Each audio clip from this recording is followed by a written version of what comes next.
Telugu digital media network లో political కేటగిరీలో number 1 కేవలం 72 గంటల్లో 1,50,00,000 వ్యూస్ పైగా పాపులర్ టీవీ నెట్వర్క్. మీ పేరండి? నా పేరు ఇదలకంటి రాజేష్, ఎర్రడ మండల్ అధ్యక్షుని. జై శ్రీరామ్. ఎట్లా ఉంది పర్యటన ఎట్లా సాగుతుంది కిషన్ రెడ్డి గారిది?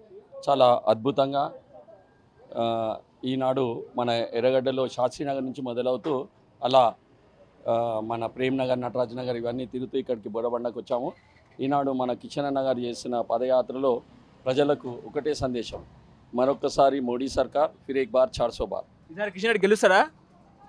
మీకు నాకైతే ఆ క్వశ్చన్ అడగడం కూడా చాలా వింతగా. కేసీఆర్ అన్నారు ఖచ్చితంగా మేమే గెలుస్తున్నాం సికింద్రాబాద్లో అని అన్నారా? కేసీఆర్ గారు నేను అనుకుంటా నిద్రలో ఉండి మాట్లాడారేమో, కళ్ళలో ఉండి మాట్లాడారేమో ఆ విషయం, అంతే. దానికన్నా ఎక్కువ మాట్లాడలేదు.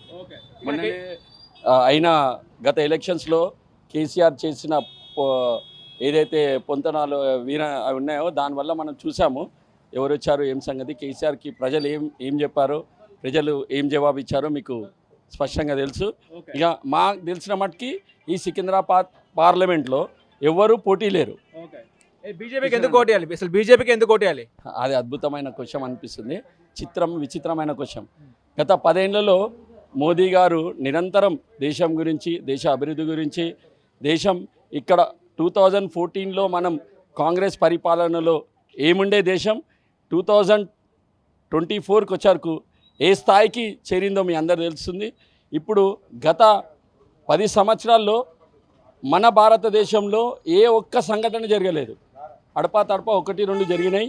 అది కూడా అనువన వల్ల ఈనాడు మనకు సురక్షితమైన భారతం, ఎకనామికల్లీ స్ట్రాంగ్. కరోనాలో కూడా మనని ఎంత ఆదుకున్నారో మోడీ గారి గురించి తెలుసు మీకు. మోడీ గారి సంకల్పం దేశ గౌరవాన్ని మన ప్రపంచంలోనే మొదటి స్థానంలో పెట్టాలని నిరంతరం 24 గంటలు పనిచేస్తున్న వ్యక్తి. ఎట్లా ఉంది రామ మందిర నిర్మాణం? దేశ రక్షణ ఎట్లా ఉంది?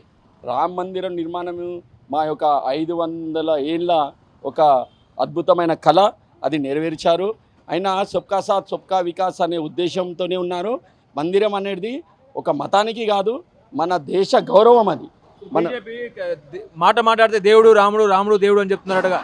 ముందుగా మా పార్టీ వాళ్ళందరూ దేశం ముఖ్యం, తర్వాత మతం ముఖ్యం అంటారు.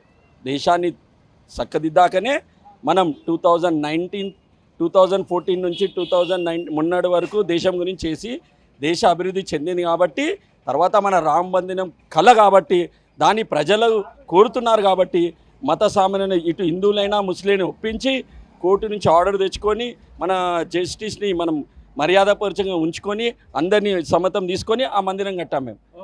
దేశవ్యాప్తంగా మీకు ఎన్ని సీట్లు వస్తాయి? నాకైతే 450 దాటుతుందని అవకాశం ఖచ్చితంగా 100%. ఎందుకంటే ఎక్కడ వెళ్ళినా మోదీ మోదీ మోదీ, దేశ అభివృద్ధి. ఇప్పుడు గ్రాఫ్ తగ్గుతుందని చెప్పేసి కాంగ్రెస్ పార్టీ ప్రచారం చేస్తుంది, నిజమేనా? అది వాస్తవాలు కాదు, అది వాళ్ళ కళ. అదేదో నిద్రలో రాహుల్ గాంధీ ఎక్కడి నుండి ఏమో మాట్లాడతాడు, నిద్రలో లేచి మాట్లాడుతున్నాడు. ఎక్కడా సరైన క్యాండిడేట్ దొరకడం లేదు.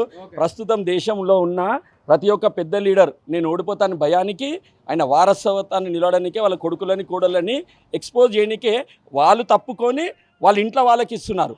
ఎక్కడైనా చూడండి, ఏ యూపీలో కానీ, బీహార్లో కానీ, మధ్యప్రదేశ్లో కానీ వాళ్ళకు కనిపిస్తుంది ముఖ చిత్రం. మనం ఈసారి నిలబడితే మనకు డిపాజిట్లు కూడా రావు అనేసి ఆ భయం, ఆందోళన, భయంతో వాళ్ళ మన్మన్నో కొడుకునో పెట్టి ఆ రాజకీయాన్ని ముందుకు నడపాలని వాళ్ళు ఇవాళ ప్రతి ఒక్క కొత్త క్యాండిడేట్ని ఇస్తున్నారు. కానీ ఇవాళ కూడా నేను చెప్తున్నాను, సికింద్రాబాద్లో ఈ రోజు వరకు కాంగ్రెస్ క్యాండిడేట్ని డిసైడ్ చేయలేదు.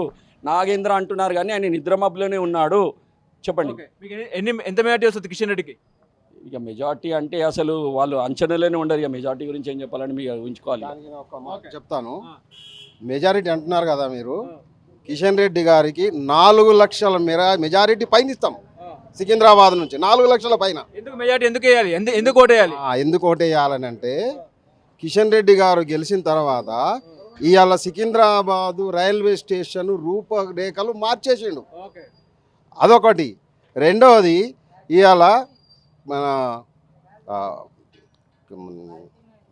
మిలిటరీ ఏరియాలో, కంటోన్మెంట్ ఏరియాలో రూఫ్ వేకు ఆర్డర్ ఇప్పించినాడు కేంద్ర మంత్రిగా ఉండి. ఆయన కేంద్ర మంత్రిగా ఉండడం వల్లనే ఇదంతా సాధ్యమయ్యింది. రెండవది, కరోనా టైంలో హాస్పిటల్కు చుట్టూలా తిరిగి, అన్ని హాస్పిటల్స్కు తిరిగి ఆక్సిజన్ ప్లాంట్లు ప్రొవైడ్ చేయించాడు. ఇది జనాలు మర్చిపోయి మాట్లాడుతున్నారు. కేసీఆర్ ఏమో కరోనా టైంలో ఫామ్ హౌస్లో వండుకున్నాడు.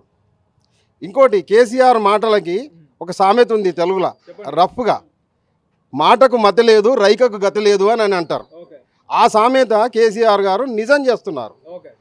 రెండవది ఈ దానం నాగేందర్ గారు నిజంగా తను గెలుస్తాను అని నమ్మకం కనుక ఉంటే ముందు ఎమ్మెల్యేకు రాజీనామా చేసి బీఆర్ఎస్ పార్టీ నుంచి ఎమ్మెల్యేగా గెలిచి కాంగ్రెస్ పార్టీకి వచ్చి ఎంపీకి నిలబడుతున్నాడు. ముందు రాజీనామా చేసి రమ్మని చెప్పండి. అసలు మన రాజ్యాంగం మీద కానీ ప్రజాస్వామ్యం మీద కానీ నైతిక విలువల మీద ఆయనకు గౌరవం కనుక ఉంటే ముందు ఎమ్మెల్యేకు రాజీనామా చేసి ఎంపీకి రమ్మని చెప్పండి ఆయనకు. పద్మారావు పరిస్థితి ఏంది, గెలుస్తారా పద్మారావు? ఇప్పుడు కేసీఆర్ గారికి మాటకు మధ్యలేదు రైకగతి లేదని చెప్పినప్పుడు పద్మారావు గారికి ఏముంటుందండి? ఇంకా పద్మారావు అసలు నామరూపాలు ఉండవు ఆయనకి. ఇప్పుడు పద్మారావు గారు బీఆర్ఎస్ పార్టీ సిటీలో చుట్టుపక్కల గెలిచింది. ఏ మాట మీద గెలిచింది? దళితులకు దళిత బంధు ఇస్తాము అని చెప్పని మన పార్టీ గెలవకపోతే అంటే బీఆర్ఎస్ గెలవకపోతే దళిత బంధు ఇయ్యరు అని భయపెట్టి ఓట్లేపించుకుంది. మరి అదే ఊర్లలో ఎందుకు వేయలేదు జనం బీఆర్ఎస్కు? మరి ఇక్కడ ఎందుకు వేసిండ్రు అంటే కేవలము దళిత బంధు అని అంటే ఎస్సీ కార్పొరేషన్ను, బీసీ కార్పొరేషన్ను, మైనారిటీ కార్పొరేషన్ అన్నిటినీ నీరు కార్చేసి దళిత బంధు ఇచ్చిండ్రు. ఎవడబ్బ సొమ్మండి దళిత బంధు ఇవ్వడానికి? 10 లక్షల రూపాయలు ఒక కుటుంబానికి. ఆ కుటుంబానికి కూడా ఎట్లా ఇస్తున్నాడు? కార్లు ఇస్తున్నాడు. 70 ఏండ్ల ముసలామెకు కార్లు ఇచ్చిండు మా ఇంటి దగ్గర. 70 ఏండ్ల ముసలామెకి ఎట్లా ఇస్తారు కారు? కారు నడపాలంటే డ్రైవింగ్ ఉండాలనంటే బ్యాచ్ ఉండాలనంటే దానికి ఆమె ఎట్లా నడుపుతుంది? అసలు ఏమన్నా నైతిక విలువలను ఫాలో చేసిండు కేసీఆర్ గారు? బీజేపీకి ఎందుకు ఓటేయాలని ఎంపీ ఎన్నికల్లో? బీజేపీకి ఎందుకు ఓటేయాలని అంటే చెప్పాను కదా ఇందాక, బీజేపీ కాదు మీరు అన్నదానికి కిషన్ రెడ్డి గారికే ఎందుకు ఓటేయాలన్నారు మీరు. సికింద్రాబాదు రైల్వే స్టేషన్ను ఇవాళ ఎయిర్పోర్ట్ చేసిండు. రెండవది భారత్ దాన్ని ఏమంటారు స్టేషన్ వందే భారత్ రైలు తీసుకొచ్చిండు. దేశం ఎంత డెవలప్ అయ్యింది, కేంద్రం నుంచి ఎంత ఫండ్ వచ్చింది, ఎంత ఏమయ్యింది, అదంతా ముఖ చిత్రం కనిపిస్తూనే ఉంది. దానికోసం కేసీఆర్ గారిని ఓడగొట్టి కిషన్ రెడ్డిని 4 లక్షల పైచలకు మెజారిటీతోని గెలిపించుకోబోతున్నాం సికింద్రాబాద్ పార్లమెంటు నుండి. మీ పేరండి? మీ పేరు? ఇటు సైడ్ కెమెరా. ఓకే. మీ పేరండి? నా పేరు గణేష్ కుమార్ అన్న. ఏం చేస్తారండి? నేను బీజేవైఎం అఫీషియల్ స్పోక్స్ పర్సన్ అన్న, హైదరాబాద్ సెంట్రల్ జిల్లాకి. ఎంపీ ఎన్నికల్లో కిషన్ రెడ్డిని గెలిపిస్తారా? 100% కిషన్ రెడ్డి గారు ఆల్రెడీ గెలిచిపోయాడు అన్న. జస్ట్ మనకు May 13th రోజు ఓట్లు వేసి అఫీషియల్గా గెలవడం ఒకటే బాకీ ఉందన్న. ఎందుకు కిషన్ రెడ్డికి ఎందుకు ఓటేయాలి అసలు? కిషన్ రెడ్డి గారికి ఎందుకు ఓటేయాలంటే ఫస్ట్ ఆఫ్ ఆల్ కాంగ్రెస్కి ఎందుకు ఓటేయాలి, టీఆర్ఎస్కి ఎందుకు ఓటేయాలి అది చెప్పండి మీరు. కిషన్ రెడ్డి గారు అన్న ఇప్పుడు ఉంటే కేంద్ర మంత్రిగా ఎన్నో నిధులు మన సికింద్రాబాద్ పార్లమెంట్కి తెచ్చినారు. సికింద్రాబాద్ రైల్వే స్టేషన్ రూపురేఖలు మార్చేశాడు. ఇప్పుడు సికింద్రాబాద్ నుంచి కాకుండా మన తెలంగాణకు కూడా ఎన్నో కేంద్రం నుంచి నిధులు తెచ్చిండు. కిషన్ రెడ్డి గారు లేకపోతే కేంద్రం నుంచి కూడా నిధులు రాకపోతుండే. అందు గురించి కిషన్ అన్నకి ఓటేయాలి కంపల్సరీ. కమలం పువ్వు మీద మేము వేసి గెలిపిస్తున్నాం అన్న. మోడీ పాలన ఎట్లా ఉంది? మోడీ పాలన 10 సంవత్సరాల్లో మాకు కాదన్న, దేశ ప్రజలకు కాదు, అంతర్జాతీయంగా కూడా ప్రతి ఒక్కరికి తెలుసు మోడీ గారు ఏమేమి చేశారో. ఇప్పుడు మీకు అంతర్జాతీయంలో కూడా ఇప్పుడు మనకు 5th ప్లేస్లో మన ఇండియా ఉందంటే దానికి కారణం నరేంద్ర మోడీ గారే అన్న. ఇప్పుడు రామ మందిరము దేశ రక్షణ ఎట్లా ఉంది అన్న? 500 సంవత్సరాల హిందువుల కళ అన్న. ఈసారి మేము అయోధ్యలో రామ మందిరం చూసినామంటే మేము ఎంతో అదృష్టంగా భావిస్తున్నాం అన్న. మాకన్నా ముందు ఎంతో మంది తరాలు వచ్చినాయి. ఈ రోజు వరకు ఎవరు రామ మందిర్ చూడలేకపోయినారు. మేము ఆ రామ మందిర్ దర్శనం కూడా మా కిషన్ రెడ్డి అన్న గారు ఆస్థా ఎక్స్ప్రెస్ పెట్టి కేంద్ర మంత్రి ద్వారా మేము అయోధ్య కూడా విజిట్ చేశామన్న. దానికి మేము ఎంతో కిషన్ అన్న గారికి నరేంద్ర మోడీ ప్రభుత్వానికి రుణపడతామన్న. అయోధ్య అనేది ఒక బీజేపీ వాళ్ళది కాదు, మొత్తం భారతదేశంలో ఉన్న ప్రతి ఒక్క హిందువుల కళ ఉండే. ఆ హిందువుల కళ నెరవేర్చిన నరేంద్ర మోడీ గారికి ఇతర ప్రతి ఒక్క హిందూ ఓటేస్తున్నారన్న. ఇప్పుడు బీజేపీ మళ్ళీ అధికారంలోకి వస్తే రాజ్యాంగాన్ని మార్చేస్తారని చెప్పి కాంగ్రెస్ అంటుంది అన్న. కాంగ్రెస్ ఏంటంటే వాళ్ళు ఇప్పటికీ ఎన్నోసార్లు రాజ్యాంగం వాళ్ళు మార్చారు. అంబేద్కర్ రాసిన రాజ్యాంగం ఎవ్వరు మారరు. ఏదో వాళ్ళకి ఇప్పుడు ఏం లేదు. 2014లో ఒకటి చెప్పిన, 2018లో ఏమో మోదీ గురించి ఏదో రాహుల్ గాంధీ ఏదో ప్రచారం, ఫేక్ ప్రచారం చేశారు. అప్పుడు కూడా భారీ మెజారిటీతో గెలిచింది. ఇప్పుడు కూడా బీజేపీకి ఏదో చెప్పాలి, ఏదో వాళ్ళ మీద ఏదో అబండం వేయాలని చెప్పి ఏదో ఒకటి చెప్తున్నారు తప్ప ప్రతి ఒక్కరికి తెలుసా నా బీజేపీ ఏం చేసిందో. 100% బీజేపీ అనేది ఇప్పుడు మోదీ గారు ఇచ్చిన 370 ప్లస్ ఎన్డీఏ కలిపి 400 పార్ అనేది ఖచ్చితంగా అవుతుందన్న. దేశం కోసం మా ఫ్యామిలీయే ప్రాణాలు అర్పించారని చెప్పేసి నిన్న ప్రియాంక గాంధీ చెప్తారు.